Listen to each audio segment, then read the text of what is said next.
നമസ്കാരം. മലയാളി വാർത്തയിലേക്ക് സ്വാഗതം. കോട്ടയം വൈക്കം ഇടയാഴം കല്ലറ റോഡിൽ വല്യാറ വളവിന് സമീപത്തെ പലചരക്ക് കടയിലും സമീപത്തെ കുടുംബക്ഷേത്രങ്ങളിലും പൂട്ട് തകർത്ത് മോഷണം. ഇടയാഴം വല്യാറ വളവിന് സമീപത്തെ ചമ്പിളിത്തറ ദാസന്റെ കടയിലും വല്യാറ കുടുംബക്ഷേത്രത്തിന്റെ കാണിക്കവഞ്ചി കുത്തി തുറന്നുമാണ് പണം അപഹരിച്ചത്. കടയിൽ നിന്നും 3000 രൂപയും 3000 സിഗരറ്റും അപഹരിക്കപ്പെട്ടു. കുടുംബക്ഷേത്രത്തിലെ കാണിക്കവഞ്ചിയിൽ നിന്നാണ് ഇത്തരത്തിൽ 5000-ഓളം രൂപ കവർന്നതെന്നാണ് കരുതുന്നത്. ഇന്ന് പുലർച്ചെ 3 മണിയോടെയാണ് മോഷണം നടന്നിരിക്കുന്നത്. ഹെൽമറ്റ് ധരിച്ച 2 യുവാക്കൾ കടയുടെ താഴെ ബന്ധിച്ചിരുന്ന ഓടാമ്പൽ കമ്പി ഉപയോഗിച്ച് തള്ളി നീക്കിയാണ് കടയ്ക്കുള്ളിൽ കയറിയത്. അമ്പലത്തിലെ കാണിക്കവഞ്ചിയുടെ പൂട്ട് തകർത്താണ് പണം കവർന്നത്. ദാസന്റെ കടയിൽ നിന്ന് കഴിഞ്ഞ വർഷം 5000 രൂപയോളം മോഷണം പോയിരുന്നു. അതിനുശേഷമാണ് കടയിൽ ക്യാമറ സ്ഥാപിച്ചത്.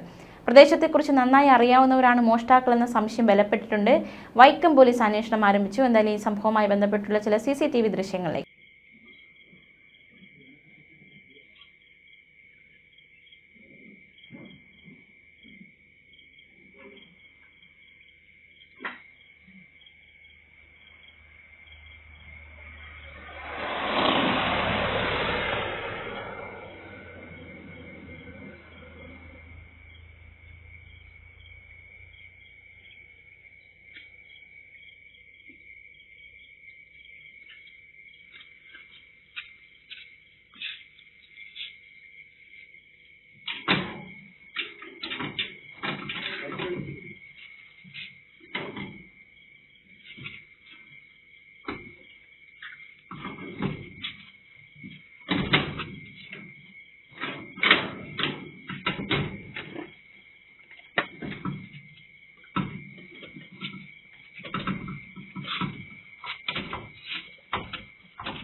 അതേസമയം കോട്ടയം തൃക്കൊടിത്താനത്ത് നിന്നുള്ള മറ്റൊരു വാർത്ത കൂടി നമുക്ക് നോക്കാം. തൃക്കൊടിത്താനം കോട്ടമുറി ഭാഗത്ത് വയോധികയായ സ്ത്രീയുടെ 3 പവൻ തൂക്കം വരുന്ന സ്വർണ്ണമാല ബൈക്കിൽ വന്നയാൾ വലിച്ചു പറിച്ചു കൊണ്ടുപോയി.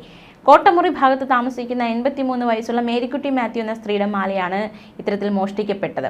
വീട്ടിൽ വെച്ചിരിക്കുന്ന വിറകെടുക്കാൻ എന്ന് പറഞ്ഞ് ഗേറ്റിനടുത്തെത്തിയ ആൾ പറയുന്നത് എന്താണെന്ന് മനസ്സിലാക്കാതെ ചെവി കേൾക്കാൻ വയ്യാത്ത മേരിക്കുട്ടി ഗേറ്റിന്റെ അടുത്തേക്ക് ചെല്ലുന്ന സമയം മാല പറിച്ചു കൊണ്ടുപോയതായിട്ടാണ് പരാതി. ചുവപ്പ് സ്കൂട്ടറിൽ വന്ന് കറുത്ത ഷർട്ട് ധരിച്ച് മുണ്ടും ധരിച്ച ഒരാളാണ് പ്രതി എന്നാണ് മനസ്സിലായത്. തൃക്കൊടിത്താനം പോലീസ് സ്ഥലത്തെത്തി തുടർ നടപടികൾ ആരംഭിച്ചു. ഈ സംഭവവുമായി ബന്ധപ്പെട്ടുള്ള കുറച്ച് CCTV ദൃശ്യങ്ങൾ കൂടി കാണാം. അതേസമയം മറ്റൊരു വാർത്ത കൂടി നമുക്ക് നോക്കാം. കോട്ടയത്ത് നിന്നുണ്ടായ മറ്റൊരു വാർത്തയാണ്. അമേരിക്കയിൽ ജോലി വാഗ്ദാനം ചെയ്ത് കുറിച്ചി സ്വദേശിയിൽ നിന്ന് 2.5 ലക്ഷത്തോളം രൂപ തട്ടിയെടുത്ത കേസിൽ മണിമല സ്വദേശിയായ ബിഷപ്പ് പോലീസ് പിടിയിലായ വാർത്ത.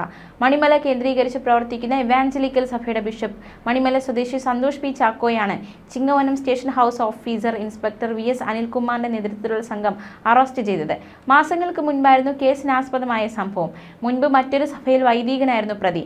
സ്വന്തമായി സഭ രൂപീകരിച്ച് അനൈതിക പ്രവർത്തനങ്ങളുമായി മുന്നോട്ട് പോവുകയായിരുന്നു. ഇതിനിടെ കോട്ടയം കുറിച്ചി സ്വദേശിയിൽ നിന്നും അമേരിക്കയിൽ ജോലി വാഗ്ദാനം ചെയ്ത് ഇയാൾ 2.5 ലക്ഷത്തോളം രൂപ വാങ്ങിയെടുത്തു. ഈ പണം തിരികെ കിട്ടുകയോ അമേരിക്കൻ വിസ കിട്ടുകയോ ചെയ്യാതെ വന്നതോടെ കുറിച്ചി സ്വദേശി പരാതിയുമായി മുന്നോട്ട് പോവുകയായിരുന്നു. എന്നാൽ പരാതി നൽകിയിട്ടും ഇയാളെ കണ്ടെത്താൻ സാധിച്ചില്ല. ഇതേ തുടർന്ന് കഴിഞ്ഞ ദിവസം മറ്റൊരു ഫോൺ നമ്പറിൽ നിന്നും പരാതിക്കാർ സന്തോഷ് പി ചാക്കോയെ ഫോണിൽ ബന്ധപ്പെട്ടു. ഇതനുസരിച്ച് സന്തോഷ് പി ചാക്കോ കുറിച്ചി ഭാഗത്തെത്തി. ഈ സമയം സന്തോഷിനെ Chingavanam station house officer inspector VS അനിൽകുമാറിന്റെയും SI വിഷ്ണുവിന്റെ നേതൃത്വത്തിലുള്ള സംഘം അറസ്റ്റ് ചെയ്യുകയായിരുന്നു. സംസ്ഥാനത്തിന്റെ വിവിധ ഭാഗങ്ങളിൽ ഇയാൾ സമാന രീതിയിൽ തട്ടിപ്പ് നടത്തിയിട്ടുണ്ടെന്നാണ് പോലീസ് പറയുന്നത്. മണിമല, ചങ്ങനാശ്ശേരി, ചിങ്ങവനം, മണ്ണാർക്കാട്, തൃശൂർ എന്നീ പോലീസ് സ്റ്റേഷനുകളിൽ ഇയാൾക്കെതിരെ പരാതി നിലവിലുണ്ട്. പ്രതിയെ കോടതിയിൽ ഹാജരാക്കി റിമാൻഡ് ചെയ്തു.